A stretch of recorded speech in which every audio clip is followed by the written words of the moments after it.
after Kentucky had gone on an 8-0 run, cut it to 15. But a 7-0 response from Texas, and it is back to 22 with 4:11 to go. Welcome back to the Vicky's Arena. Jordan Lee 16, Rory Arman 11.7 assists and 6 steals. Aaliyah Crump played a big role in the first half. We have not seen her in the second half. Rick Schaefer's a very deep team. Kind of says he goes game by game, matchup by matchup on how he pushes which button. Arman hit the deck momentarily. A lot is determined by how players practice in the preceding week. Relvin turning, can't finish it. Oldacre able to hold on to the rebound. Here comes Texas. And Lee will back it out and run some clock. And again, the Longhorn fans rise.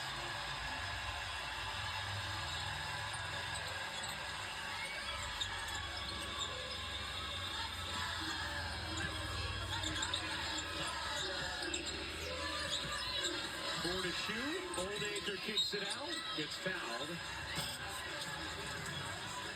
This would be a 14th trip as a program to the Elite Eight.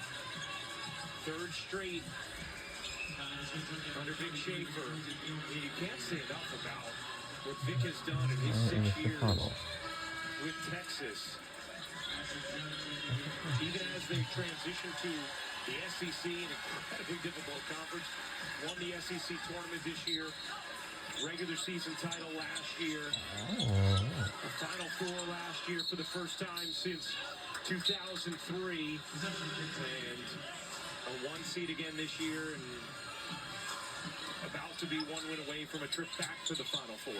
And anytime you watch a Vic Schaefer coach team, you know they are going to be tough. They will play with a lot of heart. They are going to make your life incredibly difficult on the defensive end of the floor. This is his most gifted offensive team he's had since coming to Texas.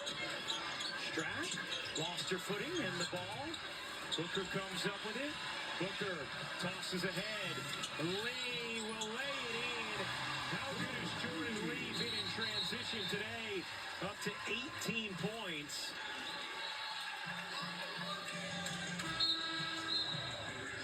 The Strack is going to check out. Maybe a little knee-to-knee. Oh, you see exactly. The left thigh area absorbed a lot of Oldacre's knee. The Strack will check out. Texas will empty their bench. With 2:42 to go in this fourth. Dynamic performance from Rory Arman. Really set the tone early. And Rebecca, if that's it this season for Claire Strack, a junior who should be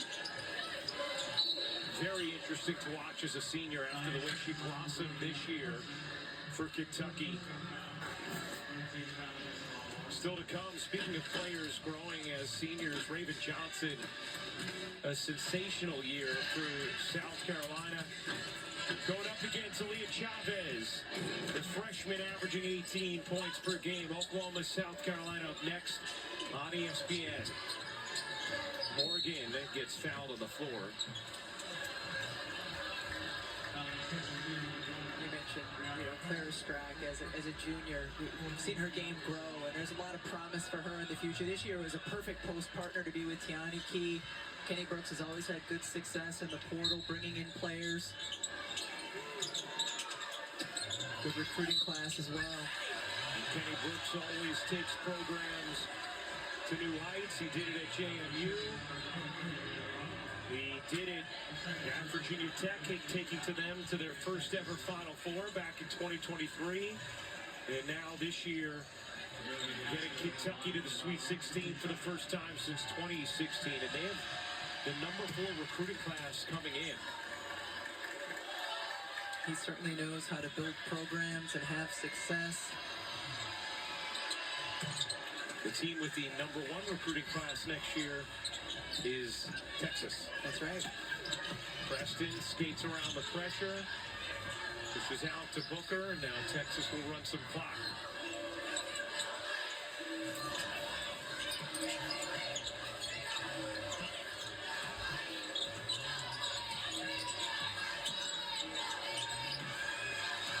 Judd has it knocked away.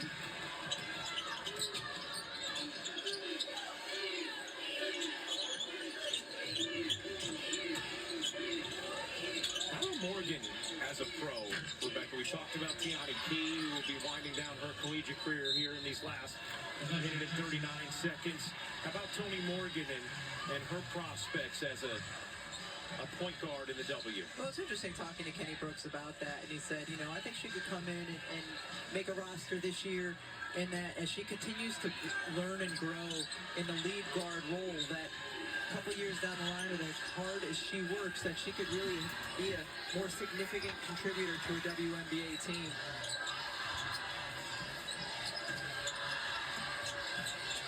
Preston gets it in. Oldacre, good position. Key fouls her. Kyle Oldacre done a nice job on the interior in this game. He'll go to the line to shoot two.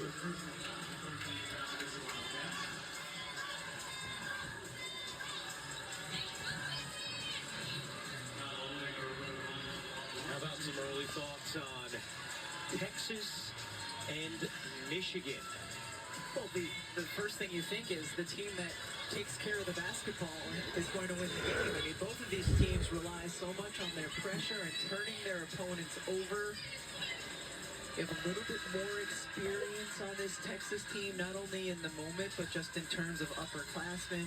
Michigan relying so much on their younger players. But it is going to be a fun game to watch, just in terms of the full court pressure applied by both teams.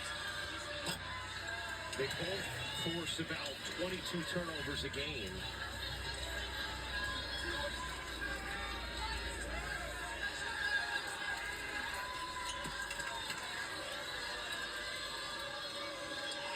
Oldacre misses them both.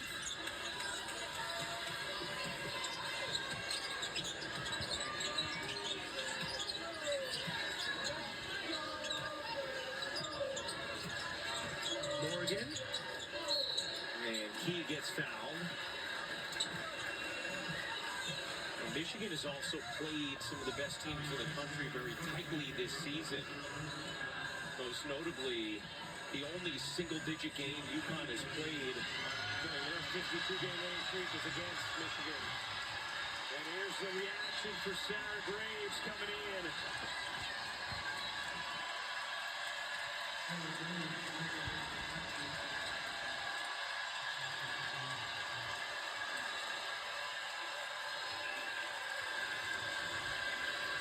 Parents rocking the split shirts there. John and Nicole Graves. Holly? Well, her sister plays for Louisville, but she doesn't often get into games, and you heard the crowd absolutely go wild. Sarah Graves has been the energy giver for this team. She put out a very impressive LinkedIn bio. It was like, if you're looking for someone in your company who brings the energy, uplifts others, even though... We're under a minute to go in the fourth quarter. This is it. We're going to lead by 20 points, and we're good, of course. And she's getting on the court. Pretty special for her and her family. No doubt, Ollie. And Graves, you know they want her to shoot. Gives it up instead. Judd gets denied. Graves was able to get on the scoreboard for Texas in the second round as Key fouls Oldacre.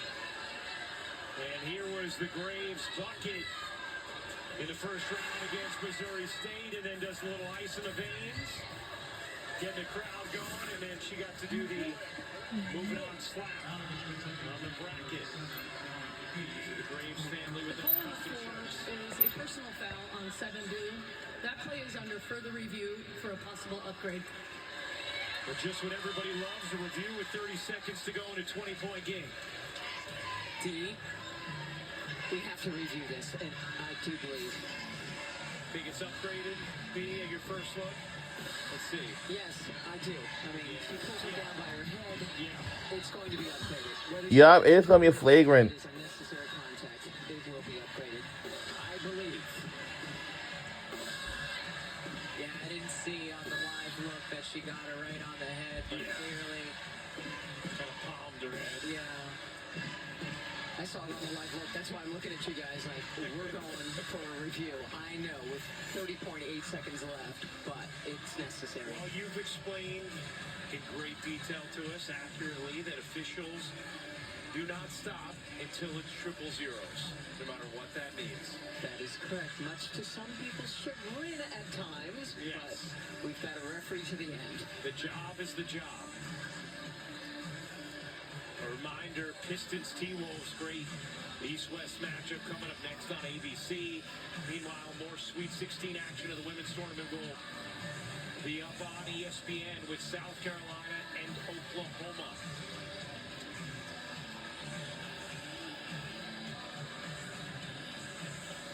Some incredible Sweet 16 games yesterday. After review, number 7 blue creates unnecessary contact to the head of Texas player. Therefore, we are upgrading this foul to a flagrant 1. Any player from Texas will shoot 2 free throws, and Texas will get the ball at the division line. 30 seconds on the clock. Wow. They want to shoot these free throws. One more look at this, and yes, you would imagine Vic Schaefer understands the assignment and will put Sarah Graves at the free throw line. Well, it's funny. Vic was pointing to Crump and said, "You shoot him," and Crump pointed to Sarah Graves and said, "No, have Sarah shoot him." And Sarah Graves will shoot these free throws.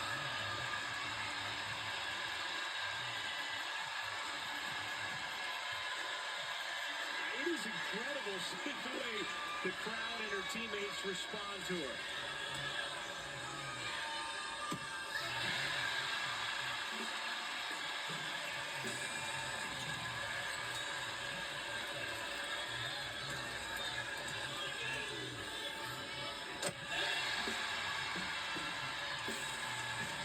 What a moment for her family and her parents, too. I absolutely love that, and that we got to see it. Sarah Graves has scored in the Sweet 16.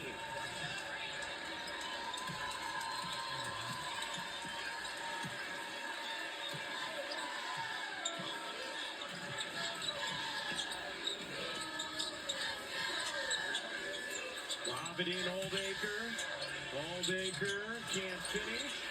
Rebound, Kentucky. 10 seconds remaining. Passage 3 is off. Into the arms of Oldacre. That's it. Game is over. And we won the game by 22 points. Our final score is 76-54. We're on our way to Elite 8 on Monday.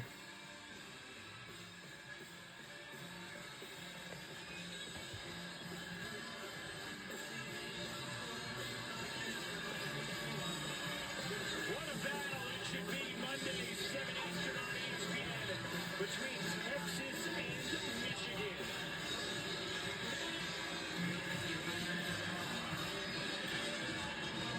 And we were on ESPN and on ABC. So, yup, it's all set up.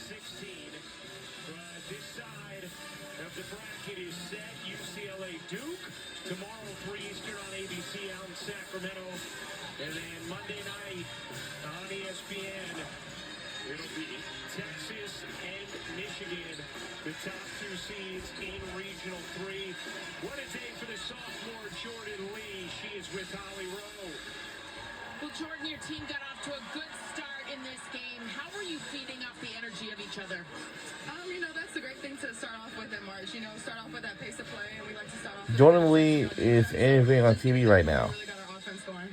You're very calm right now. You know you're going to the Elite 8. Jordan, I need the energy. We're really excited. I think we did a great job of representing our university with pride today, and we're excited to be going to the Elite 8. All right, we'll see you there. Thank you. All right. We are on our way to Elite 8. This is our home state, actually. Business today against Kentucky. They are moving on to the Elite 8 now. Jordan celebrating a little bit for our producer Kerry Callahan, director Jimmy Platt, Dee Kentner, our Hall of Famers Rebecca Lobo, Holly Rowe. I'm Ryan Rucco. Up next, it's Pistons T-Wolves on ABC. Thanks for watching. We'll see you guys on Monday. Have a great day, everybody. It's a professional.